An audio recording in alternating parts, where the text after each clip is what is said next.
Welcome to today's video, Vocal Anatomy 1-on-1, a brief introduction to the anatomy of singing. So we're going to paint with really broad strokes here. We're not going to go into depth on anything, but I wanted you to kind of have the basic vocabulary down for vocal anatomy from here up. We're not going to talk about the anatomy of breathing in this video.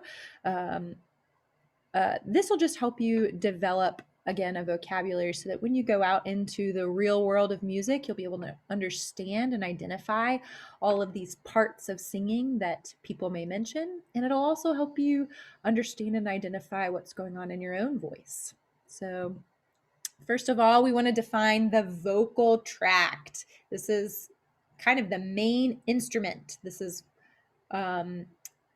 defined by voicescienceworks.org. The vocal tract is a container of air that starts from the bottom of the vocal folds and goes all the way up to the edge of the lips. Okay, so from here to here, the vocal tract is constantly in motion and changing in both size and shape.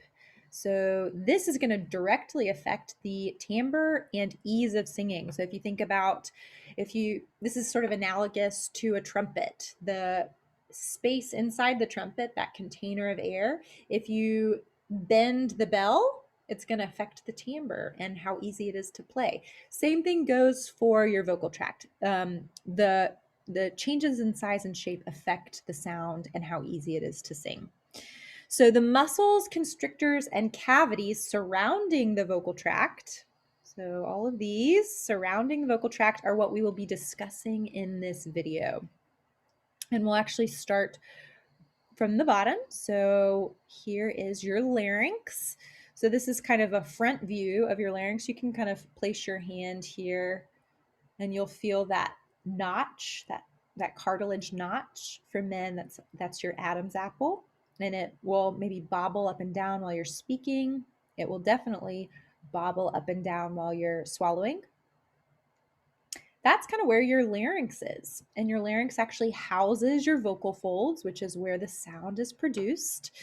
And we need the larynx for a number of things. We need it for breathing. So here you can see an image of what the larynx looks like when you're inhaling. Those vocal folds separate and open up so that the breath comes in.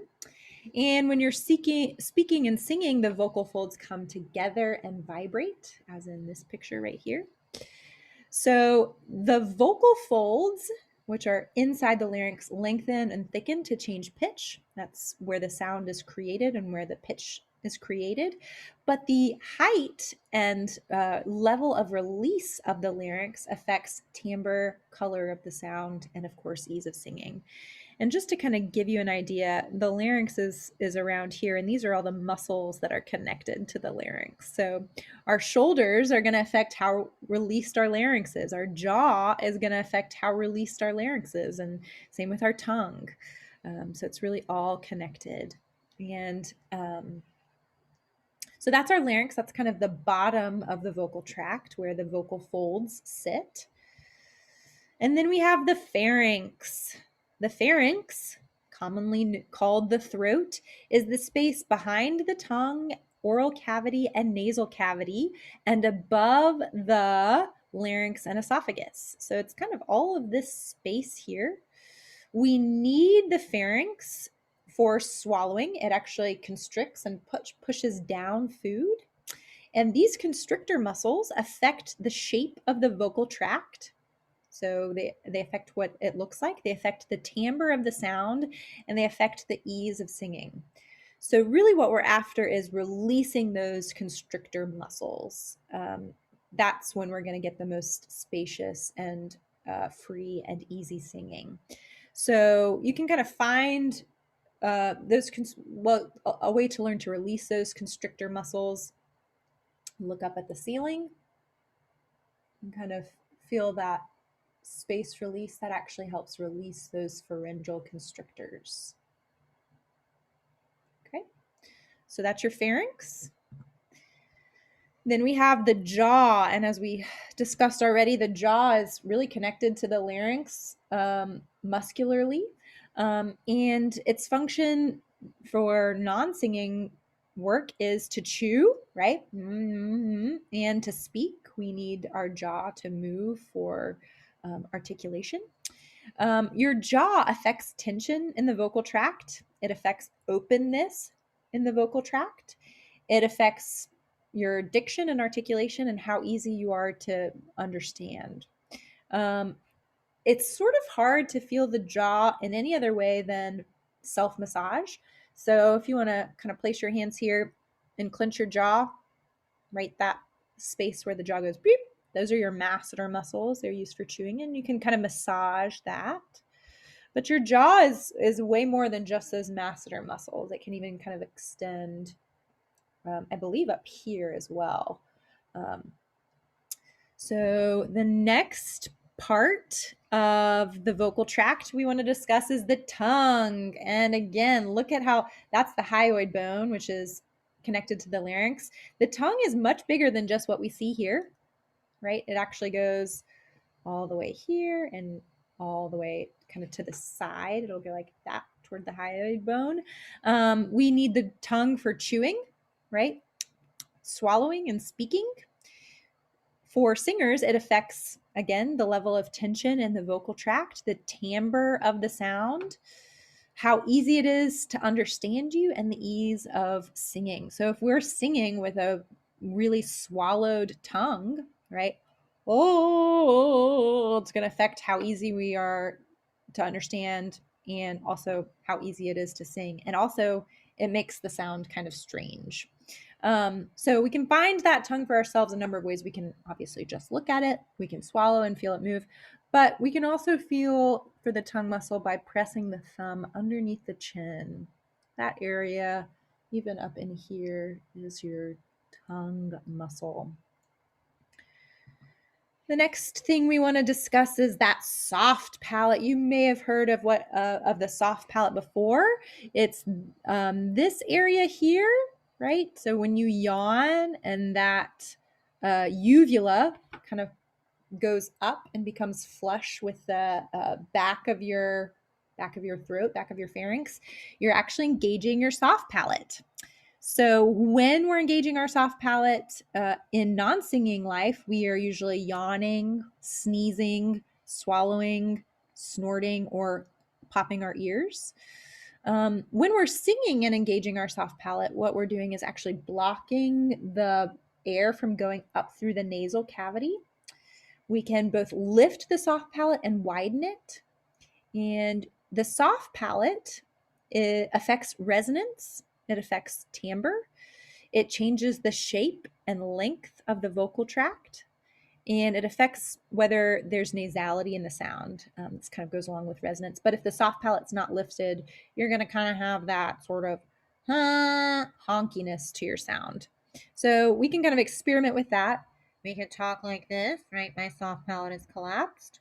Or we could talk like this, where I'm still plugging my nose, but there's not as much nasality in the sound except for our M's and N's, our nasal consonants, because my soft palate is lifted.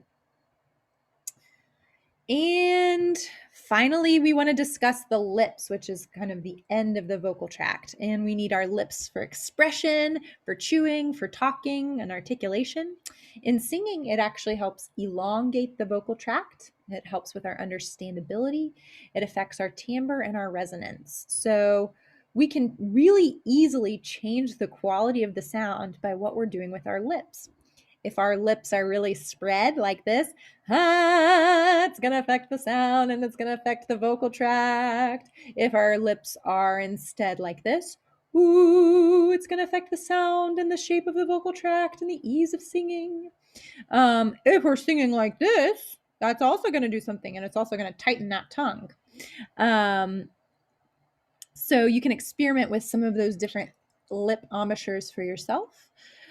And this is not technically part of the vocal tract. It's more of an image, but I think that this is a super helpful way to approach resonance.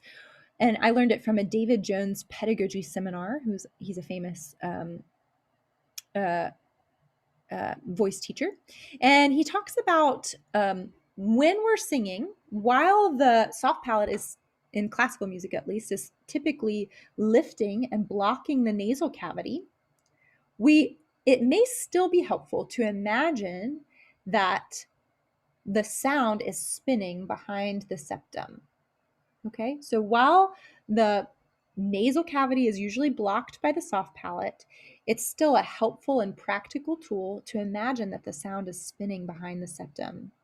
And what this does is it actually prevents us from resonating in the jaw or the tongue. It keeps the sound, it keeps the nasal resonance active in the sound, and it also creates just a more efficient production if we can imagine that it's spinning behind the septum. So that's our vocal tract. I will tell you that the main article that I used was from Voice Science Works. They kind of go through and talk more in depth about the vocal tract and give you way more information and way more detail than I have given you. I'll include the specific article in the description on YouTube. These were my other references that I used to create this video, but again, we just were really painting with a broad stroke here. There's way more out there, way more information about the vocal tract, but I just wanted to give you a crash course in anatomy. Happy singing!